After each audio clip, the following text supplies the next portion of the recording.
സൺഡേയിൽ postmortem ചെയ്യുമോ, സൺഡേയിലെ കാര്യങ്ങൾ എന്തിനെ പറ്റി ഒരുപാട് പേര് ചോദിക്കാറുണ്ട്. സോ ഒരു സൺഡേ ഡ്യൂട്ടി വ്ളോഗാണ്. ഞാൻ എന്താണ് ചെയ്യുന്നത്, സൺഡേയിൽ എന്തൊക്കെ ചെയ്യേണ്ട പരിപാടി എന്ന് വെച്ചാൽ 10 to 4 ആണ് സൺഡേയിലെ ശരിക്കും പറഞ്ഞാൽ ഡ്യൂട്ടി ടൈം. സോ ബാക്കി കാര്യങ്ങൾ പോകുന്ന വഴി അങ്ങോട്ട് ചെല്ലാൻ പറയാം. ഇത് പാരിപ്പള്ളി ജംഗ്ഷനിൽ NH66 ഏറ്റവും പുതിയ അപ്ഡേറ്റും കൂടെ ചേർത്ത് പറഞ്ഞുതരാം. ഇതാണ് ആ ജംഗ്ഷൻ. ഒരുപാട് മാറിപ്പോയി. ഒരു 5 മാസം അല്ലെങ്കിൽ 1 വർഷം മുമ്പ് കാണുന്ന ഒരു സ്ഥലമല്ല ഇപ്പോൾ. ഇവിടെ വലിയ പില്ലേഴ്സും കട്ടറുകളൊക്കെ തുടങ്ങി. അപ്പോൾ ഇതിൻ്റെ മണ്ടയിൽ ഇനി NH66 പോവും. സോ അതുവരെയുള്ള ചെറിയ ബുദ്ധിമുട്ടാണ് നമ്മളിപ്പോൾ അനുഭവിക്കുന്നത്. ശരിക്കും ഭയങ്കര പൊടിയും കാര്യങ്ങളൊക്കെ ഉണ്ട്, ഇല്ലെന്ന് പറയുന്നില്ല. പക്ഷേ ഭാവിക്ക് വേണ്ടി ഒരു 5 വർഷം കഴിയുമ്പോൾ അല്ലെങ്കിൽ 2-3 വർഷം 2026 കംപ്ലീഷൻ എന്നാണ് പറയുന്നത്. പക്ഷേ പല ഭാഗത്ത് നോക്കുമ്പം 26 എന്ന് പറഞ്ഞാൽ ചിലപ്പോൾ 27 വരെയൊക്കെ എത്താനുള്ള ചാൻസ് ഉണ്ട്. കാരണം ഒരുപാട് സ്ഥലത്ത് സ്റ്റാർട്ട് ചെയ്തിട്ടില്ല. വേറെ പല സ്ഥലങ്ങളിൽ അത് കംപ്ലീറ്റ് ആവുകയും ചെയ്തിട്ടുണ്ട്. ആറ്റിങ്ങൽ ബൈപ്പാസൊക്കെ ഏകദേശം പൂർത്തിയായിക്കൊണ്ടിരിക്കുകയാണ്. 80-90% ഒക്കെ പൂർത്തിയായെന്നാണ് പറയുന്നത്. ബാക്കി സ്ഥലങ്ങൾ ഇപ്പം ഇവിടെയൊക്കെ എന്ന് പറയുന്നത് തുടങ്ങിയിട്ടേ ഉള്ളൂ. ഇനിയിപ്പോൾ ഈ ഗട്ടറുകളുണ്ട്, ഇനി ഇത്രയും ഹൈറ്റിൽ പൊക്കിയിട്ട് മണ്ണ് ഇടണം. അതൊക്കെ എത്ര പെട്ടെന്ന് നടക്കുമോ ഇല്ലെന്ന് അറിയത്തില്ല. ഏകദേശം ഒരു 2-3 വർഷം നമുക്ക് ഇനിയും പ്രതീക്ഷിക്കാം ഇത് കംപ്ലീഷന് വേണ്ടി. ശരിക്കും പറഞ്ഞാൽ ഒരു കാര്യം എനിക്ക് പറയാനുണ്ട്. നമ്മുടെ കേരളത്തിൻ്റെ ഒരു ഭൂപ്രകൃതിക്ക് അനുയോജിച്ച ഒരു ഡിസൈൻ അല്ല ഇവരിവിടെ ചെയ്യുന്നത്. NHA എന്ന് പറയുമ്പോൾ national highway authority of India ആണ്. അപ്പം അത് അവർ സെൻട്രലായിട്ട് ചെയ്യുമ്പോൾ ഉണ്ടാകുന്ന ചെറിയൊരു പ്രശ്നമായിട്ടാണ് എനിക്ക് തോന്നുന്നത്. കാരണം കേരളം എന്ന് പറയുന്നത് അതിൻ്റെ ഒരു വളരെ ഇടുങ്ങിയൊരു സ്ഥലമാണ്, അധികം നമുക്ക് സ്പേസ് ഇല്ല. അപ്പം ഇങ്ങനെയുള്ള വലിയ ഇത് കൊണ്ടുവരുമ്പോഴുള്ള പ്രശ്നം എന്ന് പറയുന്നത് ഫ്യൂച്ചറിസ്റ്റിക് അല്ല. ഇതൊക്കെ നമുക്ക് ഈ പറയുന്ന ഒരു മഴ പെയ്താൽ തന്നെ ഇതിന് കഴിഞ്ഞിട്ട് അടുത്ത സ്ഥലം എന്ന് പറയുന്നത് മുക്കട എന്ന് പറയും. പക്ഷേ കല്ലമ്പലത്തേക്ക് പോകുന്നതിൻ്റെ ഇടയ്ക്ക് ഭാഗത്ത് അവിടെ ഇത് കണക്ക് ഒരു വലിയൊരു പാലമുണ്ട്, ക്രോസിംഗ് ബ്രിഡ്ജ് കണക്കുണ്ട്, ഒരു ഫ്ലൈ ഓവർ കണക്ക് സാധനം, അതൊക്കെ ക്രോസിംഗ് ബ്രിഡ്ജ് കണക്കൊരു ഇത്. അപ്പോൾ ആ ഭാഗത്ത് ചെറിയൊരു മഴ തന്നെ ഭയങ്കര വെള്ളമാണ്. ഇപ്പം കൊട്ടിയം ഭാഗത്തേക്ക് പോകുമ്പോഴും എല്ലായിടത്തുമുള്ള പ്രശ്നം എന്ന് പറഞ്ഞാൽ കല്ലുവാതക്കൽ കഴിഞ്ഞ് പോകുമ്പോൾ ചെറിയൊരു ഇത് കണക്കൊരു ഒരു ഫ്ലൈ ഓവർ കണക്കൊരു ഇതുണ്ട്. അപ്പോൾ അവിടെയും ഈ പറയുന്ന കണക്ക് ചെറിയൊരു മഴ പെയ്താലും ഭയങ്കരമായിട്ട് വെള്ളം കയറുകയാണ്. അപ്പം ആ ഒരു ഇഷ്യൂ ഭയങ്കര വലുതാണ്. മഴ പെയ്ത് കഴിഞ്ഞാൽ ഇവിടെയൊക്കെ ഭയങ്കരമായിട്ട് വെള്ളം നിൽക്കുകയും വലിയ ഇഷ്യൂ ഒക്കെ ഉണ്ടാവുകയും ചെയ്യും. ഇപ്പം നോർത്ത് ഇന്ത്യയിലായാലും മഹാരാഷ്ട്രയിൽ നോക്കിയാലും എല്ലായിടം നോക്കിയാലും ഇപ്പോൾ ഡൽഹിയിലൊക്കെ നമ്മൾ കാണാറുണ്ടല്ലോ ഇങ്ങനെയുള്ള ഈ ഫ്ലൈ ഓവറിൻ്റെ താഴെയൊക്കെ ഭയങ്കരമായിട്ട് വെള്ളക്കെട്ടൊക്കെ ഉണ്ടാകുന്നത്. ഒരു കണക്കിന് പറഞ്ഞാൽ നല്ലതാണ്. പക്ഷേ വേറൊരു രീതി പറഞ്ഞു കഴിഞ്ഞാൽ നമ്മളിപ്പോൾ ജീവിക്കുന്നത് 2024 അപ്പം ഫ്യൂച്ചറിസ്റ്റിക് ആയിട്ട് ചിന്തിച്ച് കഴിഞ്ഞാൽ ശരിക്കും ഇതിനേക്കാളും നല്ലത് നമ്മൾ ഈ തറ നിരപ്പിലുള്ള റോഡിൽ വെക്കുന്നതായിരുന്നു. എന്നിട്ട് വേറെ എന്തെങ്കിലും ഒരു സംവിധാനം വഴി ആൾക്കാർക്ക് ക്രോസ് ചെയ്ത് പോകുന്ന രീതിയിൽ സർവീസ് റോഡ് ചേർത്തിട്ട്. അല്ലാതെ ഈ ഹൈറ്റിലൊക്കെ വെക്കുമ്പോൾ ഉള്ള പ്രശ്നം എന്ന് പറയുന്നത് ശരിക്കും കേരളത്തിന് 2ആയിട്ട് ഡിവൈഡ് ചെയ്ത് കണക്കിരിക്കും. പിന്നെ പ്ലസ് എന്ന് പറയുന്നത് നമുക്ക് അതിനനുസരിച്ചിട്ടുള്ള ഒരു എന്താ പറയുക, മണ്ണും ഒക്കെ ഒരു പ്രത്യേക രീതിയിലാണ് ഇത് ചെയ്യുന്നത്. ഞാൻ ടോട്ടലി ഇതിനെതിരാണ് ഈ ഒരു കൺസെപ്റ്റ്. കാരണം പല സ്ഥലത്തും നിങ്ങൾ നോക്കിയാൽ മതി, നമുക്ക് അനുയോജിച്ച ഒരു രീതി അല്ല. ഇപ്പോൾ നമ്മളിപ്പം ഓസ്ട്രേലിയയിലോ അല്ലെങ്കിൽ ജപ്പാനിലെയോ അല്ലെങ്കിൽ വേറെ ഏതെങ്കിലും രാജ്യത്തെ ഒരു ഹൈവേയോ ഒക്കെ നോക്കിക്കഴിഞ്ഞാൽ മനസ്സിലാവും അതിൻ്റെ ഒരു പ്രത്യേകത എന്തായാലും. നമ്മൾ നിൽക്കുന്ന ഭൂപ്രകൃതിയുടെ ആ ഒരു ലെവലിൽ ചെയ്യുന്നതായിരിക്കും എപ്പോഴും നല്ലത്. കാരണം നമ്മുടെ ഇപ്പോൾ ഗോവയിലോ അല്ലെങ്കിൽ നിങ്ങളിപ്പോൾ പോണ്ടിച്ചേരിയിലൊക്കെ പോയി ഇതൊക്കെ ചെയ്ത് കഴിഞ്ഞാൽ എങ്ങനെ ഇരിക്കും ആ ഒരവസ്ഥ. അപ്പം ഞാൻ കൂടുതലൊന്നും പറയുന്നില്ല, അവർക്ക് നല്ല വിവരമുള്ള ആൾക്കാരാണ്. പക്ഷേ അഭിപ്രായം ഇത്രയേ ഉള്ളായിരുന്നു.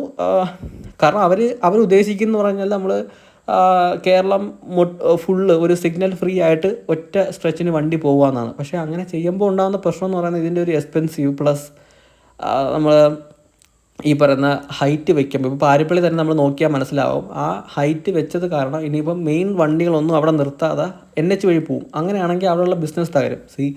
ബിസിനസ്സും എല്ലാം കൂടെ ചേർത്ത് കൊണ്ട് പോകുമ്പോഴല്ലേ നമുക്ക് ഡെവലപ്മെൻറ്റ് ഉണ്ടാകുന്നത്. അല്ലാതെ ഈ ഫാസ്റ്റായിട്ട് മൂവ് ചെയ്യണം എന്ന രീതിയിൽ നമ്മൾ അത് മാത്രം നോക്കിക്കഴിഞ്ഞാൽ നമുക്കത് എഗ്രി ചെയ്യാൻ പറ്റത്തില്ല. പിന്നെ രണ്ടാമത്തൊരു വലിയൊരു കാര്യം എന്ന് പറയുന്നത് ഇതിൻ്റെ കൂടെ ചേർത്തിട്ട് ഇപ്പോൾ അണ്ടർഗ്രൗണ്ട് ആയിട്ടോ എന്തെങ്കിലും നമുക്കൊരു ഇപ്പം ഹൈപ്പർ ലൂപ്പാണ് ഏറ്റവും സ്പീഡിൽ ഇപ്പം സഞ്ചരിക്കുന്നത്. ഹൈപ്പർ ലൂപ്പ് എത്തുമെന്ന് എനിക്കറിയത്തില്ല. പക്ഷേ ബുള്ളറ്റ് ട്രെയിനിൻ്റെയൊക്കെ സാധ്യതയുണ്ട്. അപ്പോൾ അതും കൂടെ ചേർത്ത് വെച്ചിട്ട്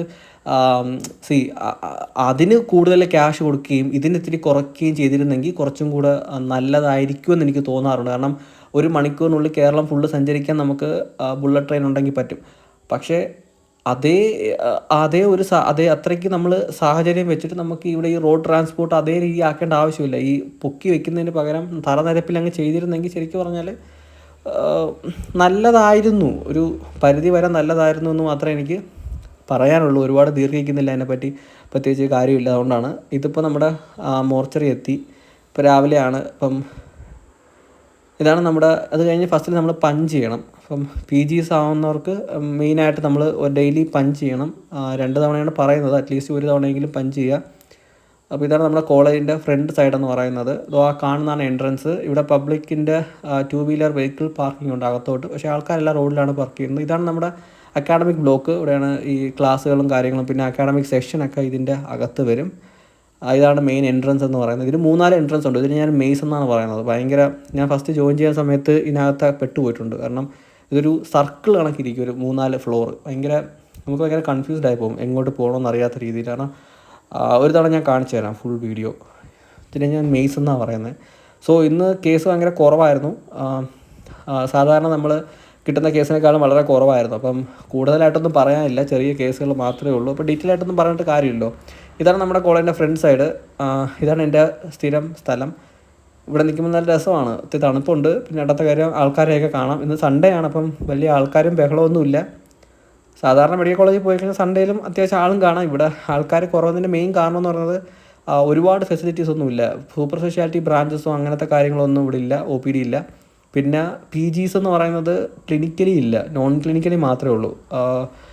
micro, patho, community medicine, forensic medicine. അപ്പം 4 ബ്രാഞ്ചിൽ ഓരോ വർഷവും 2 PG വീതം 8 PGs ആണ് ഒരു വർഷം വരുന്നത്. അപ്പം 2 വർഷം അയാൾ സ്റ്റാർട്ട് ചെയ്തിട്ട് അപ്പോൾ 16 PG മാത്രമേ ഉള്ളൂ നമ്മുടെ ഹോസ്പിറ്റലിൽ. സോ വളരെ ഏർലി സ്റ്റേജാണ്. എൻ്റെ വീടിൻ്റെ തൊട്ടടുത്താണ്. എനിക്കൊരു 12 മിനിറ്റ് 15 മിനിറ്റിനുള്ളിൽ എനിക്ക് എത്താവുന്ന സ്ഥലമായതുകൊണ്ടാണ് ശരിക്കും ഞാൻ ഇത് എടുത്തത് തന്നെ. സോ വളരെ വളരെ നല്ല സ്ഥലമാണ് ശരിക്കും പറഞ്ഞാൽ. ഞാൻ എൻ്റെ കുട്ടിക്കാലത്ത് ഇത് പണി ചെയ്യുന്ന സമയത്ത്, അന്നൊക്കെ ഞാൻ സ്കൂളിൽ പഠിക്കുന്നേ ഉള്ളൂ, ആ സമയത്ത് ഇവിടെ വലിയ കർട്ടനൊക്കെ വെച്ചിട്ട് സെൻട്രൽ ഗവൺമെൻറ്റിൻ്റെ എന്തോ ഒരു വലിയ ഹോസ്പിറ്റൽ വരുന്നൊക്കെ പറഞ്ഞുകൊണ്ട് ഭയങ്കര ആഘോഷമായിരുന്നു ഈ ഭാഗത്തൊക്കെ. അത് പിന്നീട് ESI ആയിരുന്നു. അതിനുശേഷം സ്റ്റേറ്റ് ഗവൺമെൻറ്റിന് ESI ഒക്കെ എടുത്ത് മെഡിക്കൽ കോളേജ് ആക്കാമെന്നൊരു നിയമം കൊണ്ടുവന്നു. പകരം വേറെ ഭൂമിയും ഹോസ്പിറ്റലും വിട്ട് കൊടുത്താൽ മതി, അങ്ങനെ എന്തൊക്കെയോ ഉണ്ട് നിബന്ധനകൾ. അങ്ങനെയാണ് ഇത് മാറിയത്. അവിടെ ഒരു പയ്യൻ നോക്കിയപ്പം ആ ബോർഡിൽ സ്വന്തം പേര് എഴുതി വെക്കുന്നു. ഇങ്ങനെ പേര് അവിടെ ഫുൾ എഴുതി വെച്ചേക്കണം. എൻ്റെ പ്രശ്നം എന്ന് പറയുന്നത് അത് പെയിൻറ്റ് പോയി കഴിഞ്ഞാൽ അത് തുരുമ്പിച്ച് കഴിഞ്ഞാൽ അതെല്ലാം ഒരു വ്ളോഗിംഗ് എന്ന് പറഞ്ഞാൽ ഫ്ലോപ്പ് ആയിപ്പോയി. സാധാരണ ഞാൻ ഉദ്ദേശിക്കുന്ന കണക്ക് ഇപ്പം കൊല്ലത്ത് മോർച്ചയുടെ പണി നടക്കുന്നതുകൊണ്ട് അവിടുത്തെ കേസെല്ലാം നമുക്കാണ് വരുന്നത്. അപ്പം 2 ഡിജിറ്റ് കേസൊക്കെ നമുക്ക് ഡെയിലി വരാറുണ്ടായിരുന്നു. പക്ഷേ ഇപ്പോഴെന്ന് പറയുന്നത് എനിക്കൊന്ന് ഓൾമോസ്റ്റ് അത് ഫിനിഷ് ആയി തോന്നുന്നു. കാരണം ഇന്ന് കേസ് അത്ര വലുതായിട്ടില്ലായിരുന്നു, കുറച്ച് കേസ് മാത്രമേ ഉള്ളായിരുന്നു. ബാക്ക് ടു നോർമലായി. അപ്പോൾ ഞാൻ വിചാരിച്ചിരുന്നു ഒരുപാട് കേസ് വരും. അതുകൊണ്ടാണ് ഞാൻ ഇത് വ്ളോഗ് തന്നെ എടുക്കാമെന്ന് വിചാരിച്ചത്. അപ്പോൾ അതിൻ്റെ ടെക്നിക്കലായിട്ട് ചെയ്യുന്ന കാര്യങ്ങൾ, എല്ലാ കാര്യങ്ങളും പറഞ്ഞു തരായിരുന്നു. ബാക്ക് ടു ബാക്ക് ഓട്ടോപ്സി വരുന്ന സമയം നമുക്കുണ്ടായിരുന്നു. 1 സെക്കൻഡ് പോലും ഇരിക്കാൻ പറ്റാത്ത രീതിയിൽ ബാക്ക് ടു ബാക്ക് ഓട്ടോപ്സി ചെയ്യുന്നതാണ്.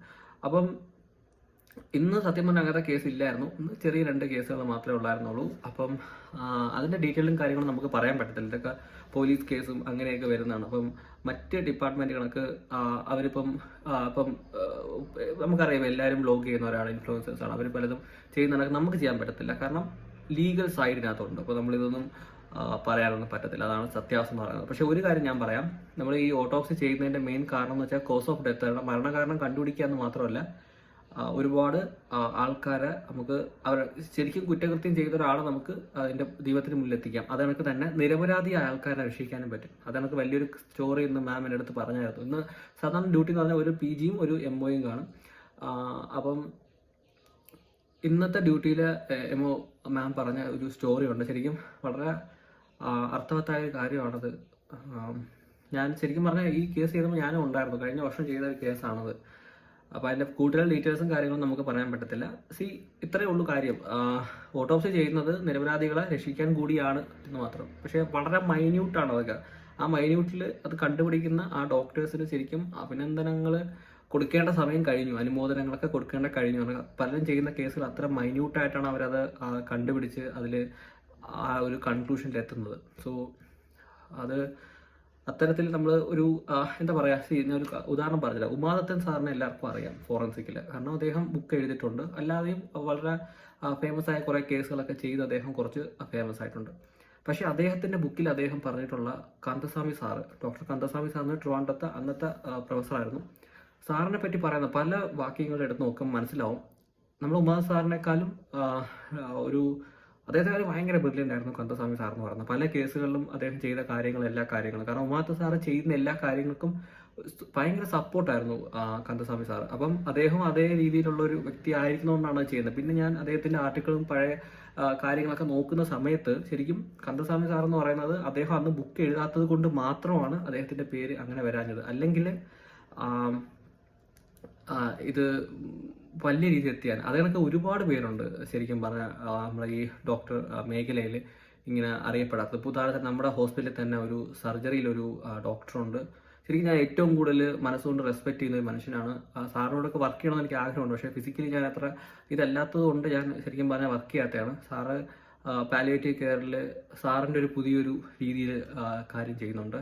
എന്ന് വെച്ച് കഴിഞ്ഞാൽ അവിടെ പേഷ്യൻ്റാണ് അവിടുത്തെ ബോസ്. അവരെ നമ്മൾ ട്രീറ്റ് ചെയ്യുന്ന ഒരു രീതിയുണ്ട്. കാരണം അവർക്ക് അവരുടേതായ രീതിയിൽ എന്ന് വെച്ചാൽ ഒരു മെഡിസിൻ എന്ന ഒരു മരുന്ന് കൊടുക്കുന്നതിന് പകരം ഒരു അവരുടെ മനസ്സിന് വേണ്ട ഒരു മരുന്നും കൂടെ ചേർത്ത് കൊടുക്കുന്ന ഒരു രീതി ശരിക്കും ഭയങ്കര എനിക്കൊന്നും ഫ്യൂച്ചറിസ്റ്റിക് ആയ സംഭവമാണ്. ശരിക്കും ഒരു ആർട്ടിക്കിളൊക്കെ എഴുതേണ്ട ഒരു കാര്യമാണത്. ശരിക്കും ഞാനത് അന്ന് സാറത് പറയുന്ന സമയത്ത് ഞാൻ ഒരിക്കലും ഒരുപാട് ഞാൻ ഇങ്ങനെ ചിന്തിച്ചിട്ടുണ്ട് ഇതിനെ പറ്റി. പക്ഷേ എനിക്കും ഹെൽപ്പ് ചെയ്യണമെന്ന് ആഗ്രഹമുണ്ട്. ഒരുപാട് ഓൾഡറായിട്ട് വർക്ക് ചെയ്യണം സാർ ചെയ്യുന്ന കാര്യങ്ങൾ. കാരണം അത്രയ്ക്ക് വലിയൊരു മിഷനാണ് സാർ ചെയ്തത്. അതൊക്കെ ഒരുപാട് നല്ല നല്ല ഡോക്ടേഴ്സ് ഉണ്ട് നമ്മുടെ അടുത്ത്. പക്ഷേ ഇവരെയൊക്കെ സമൂഹത്തിന് മുന്നിൽ എത്തിക്കണം, അല്ലെങ്കിൽ ഇവരുടെ കാര്യങ്ങളൊക്കെ പറയണമെന്ന് ആഗ്രഹമുണ്ട്.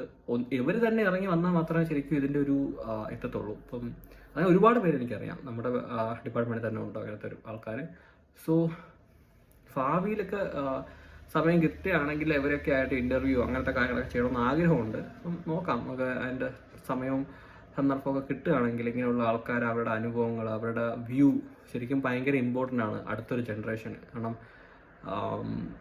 അവർ പറയുന്ന വാക്കുകൾക്ക് അത്ര വാല്യൂ ഉണ്ട്. നമ്മൾ ഈ ഇപ്പം ഞാൻ പറയുന്ന വാക്കിനേക്കാളും അല്ലെങ്കിൽ നമ്മൾ പറയുന്ന കാര്യത്തും ഒരു 1000 മടങ്ങ് പവർഫുള്ളാണ് അവരുടെ വാക്കും അവരുടെ കാര്യം എന്ന് പറയുന്നത്. കാരണം അവർ ചുമ്മാ പറയാത്തല്ല, അവർ പ്രവൃത്തികളിലൂടെ ചെയ്തു വന്നിട്ട് അവരുടെ വിത്ത് റിസൾട്ടാണ് അവർ പറയുന്നത്. ഒരു ജീവിതത്തിൽ കിട്ടുന്ന ഒരു അനുഭവത്തിൻ്റെ ഒരു അവസാനത്തെ ഒരു കൺക്ലൂഷൻ എന്ന രീതിയിൽ അവർ തരുന്ന ഒരു ഔട്ട് എന്ന് പറയുന്നത് ശരിക്കും ഭയങ്കര ഇമ്പോർട്ടൻ്റ് ആയ കാര്യമാണ്. ഇത് പ്രൈസ്ലെസ് എന്നൊക്കെ പറയുന്ന ഒരു വാക്യമുണ്ടല്ലോ, അതിനൊക്കെ ഏറ്റവും കൂടുതൽ യോജിക്കുന്നതാണ് ഇവരുടെ വാക്കുകൾ എന്ന് പറയുന്നത്. വളരെ സീനിയർ മോസ്റ്റ് ആയ ഡോക്ടറുടെ വാക്കുകൾ എന്നൊക്കെ പറയുന്നത്. അപ്പോൾ ദേവ് ഷെട്ടി സാർ ഞാൻ ഏറ്റവും കൂടുതൽ ഫോളോ ചെയ്യുന്ന വേറൊരു വ്യക്തിയാണ്, വേറെ ഡോക്ടറാണ്. സാറ് തന്നെ പറയുന്നത് നമ്മൾ ഇന്നത്തെ കാലത്ത് ഡോക്ടർമാരുടെ ഏറ്റവും വലിയ കുഴപ്പമെന്ന് പറയുന്നത് അവർ കംപ്ലൈൻറ്റ് ചെയ്യുകയാണ്, ഇത്ര സമയം വർക്ക് ചെയ്തു എന്നൊക്കെ വെച്ചിട്ട്. സത്യമാണ്, നമ്മൾ പഴയ കാലത്ത് സാറിന് ഞാൻ അനുഭവം പറഞ്ഞിട്ടുണ്ട്. സാറൊക്കെ 36-40 മണിക്കൂറൊക്കെ വർക്ക് ചെയ്യുന്നു എന്ന് പറയുന്നത് അത് അവരുടെ ഒരു ഫിസിക്കൽ സ്ട്രെങ്ത് മാത്രമല്ല, മെന്റലി അത് സ്ട്രോങ് ആയിരുന്നു. പക്ഷെ ഇന്ന് കാലം ഒരുപാട് മാറി. സാറിന്റെ ആ കാലത്തുള്ള ആൾക്കാരല്ല ഇന്നത്തെ കാലത്ത് എന്ന് വെച്ച് കഴിഞ്ഞാൽ കുട്ടികൾ 8th സ്റ്റാൻഡേർഡ് അല്ലെങ്കിൽ 9th സ്റ്റാൻഡേർഡ് തൊട്ടേ ഒരു പ്രഷർ കുക്കറിനകത്താണ്. അല്ലാതെ ഇതിനെ ഒരു ഹരമായിട്ട് അഡിക്റ്റ് ആയിട്ട് പോകുന്ന കുട്ടികളല്ല ഇന്നത്തെ കാലത്ത്. ഒരു പ്രഷറൈസ്ഡ് ആയിട്ട് പോകുന്ന കുട്ടികളാണ്. അപ്പം അവർക്ക് ഒരുപാട് ലിമിറ്റേഷൻസ് ഉണ്ട്. അതിനകത്ത് ഒന്നാണ് ഓവർ വർക്കിംഗ് ചെയ്യുമ്പോൾ ഉണ്ടാകുന്ന പ്രശ്നം. പണ്ടുള്ള ഫിസിക്കലി ഭയങ്കര ഫിറ്റ് ആയിരുന്നു ഇതിനൊക്കെ. ഇന്നത്തെ കാലത്തുള്ള ഫുഡ് ഹാബിറ്റ്സും ഒരു പ്രഷറും എല്ലാ കാര്യങ്ങളും അതിനെ ഒപ്പോസ് ചെയ്യുന്ന സംഭവങ്ങളാണ്. അപ്പം പക്ഷെ സാറ് പറയുന്ന ഒരുപാട് കാര്യങ്ങൾക്ക് ഞാൻ പറഞ്ഞതെന്ന് വെച്ചാൽ സാറ് പറയുന്ന കാര്യങ്ങൾക്ക് ഭയങ്കര വാലിഡിറ്റി ഉണ്ട്. പക്ഷെ ഇന്നലമായിട്ട് നമ്മൾ താരതമ്യം ചെയ്യുമ്പോൾ ഒരുപാട് അങ്ങനെയുള്ള ആൾക്കാരെ കിട്ടാൻ ഭയങ്കര പാടാണ് സത്യം പറഞ്ഞാൽ. അതാണ് റിയാലിറ്റി എന്ന് പറയുന്നത്. സോ ഇന്നത്തെ വ്ളോഗ് ഇത്രയേ ഉള്ളൂ. ഞാൻ ജസ്റ്റ് ഒന്ന് ആഡ് ഓൺ ചെയ്തതാണ് കുറച്ച് കാര്യങ്ങൾ. അപ്പം കൂടുതലായിട്ടൊന്നുമില്ല. ശരിക്കും പ്രോപ്പറായിട്ടൊരു വ്ളോഗിങ്ങോ കാര്യങ്ങളോ നമ്മൾ ഈ ഫോറൻസിക്കിൽ ചെയ്യാൻ പറ്റത്തില്ല. കാരണം ഇത് ടോട്ടലി ലീഗൽ സൈഡിലേക്ക് പോകുന്നതാണ്. അപ്പം നമ്മൾ അകത്തേക്കുള്ള വീഡിയോസ് അങ്ങനത്തെ കാര്യങ്ങളൊന്നും നമുക്ക് ചെയ്യാൻ പറ്റത്തില്ല. ടോട്ടലി നമുക്ക് ചെയ്യാൻ പറ്റുന്നത് ഈ പറയുന്ന കണക്ക് പുറത്തുള്ള വിശേഷങ്ങൾ അങ്ങനെയുള്ള കാര്യങ്ങൾ അതൊക്കെ പറ്റത്തുള്ളൂ. അല്ലാതെ അകത്തേക്ക് ചെയ്തിട്ടുള്ള കാര്യങ്ങളൊന്നും അങ്ങനെ ചെയ്യാൻ പറ്റത്തില്ല. പിന്നെ എഡ്യൂക്കേഷണൽ പർപ്പസ് ആയിട്ട് ചില കാര്യങ്ങളൊക്കെ നമുക്ക് വേണമെങ്കിൽ ഇപ്പം ഓർഗൻ ഡിസെക്ഷൻ ചെയ്യുന്നതൊക്കെ വേണമെങ്കിൽ കാണിക്കാം. ഫോർ എഡ്യൂക്കേഷണൽ പർപ്പസ്, പഠനത്തിൻ്റെ ആവശ്യത്തിന് വേണ്ടി മാത്രം. പിന്നെ ഓരോ സയൻസ് അങ്ങനത്തെ ഉള്ള കാര്യങ്ങളൊക്കെ കാണിക്കാം. That's it. സോ അത്രയേ ഉള്ളൂ. താങ്ക്സ്.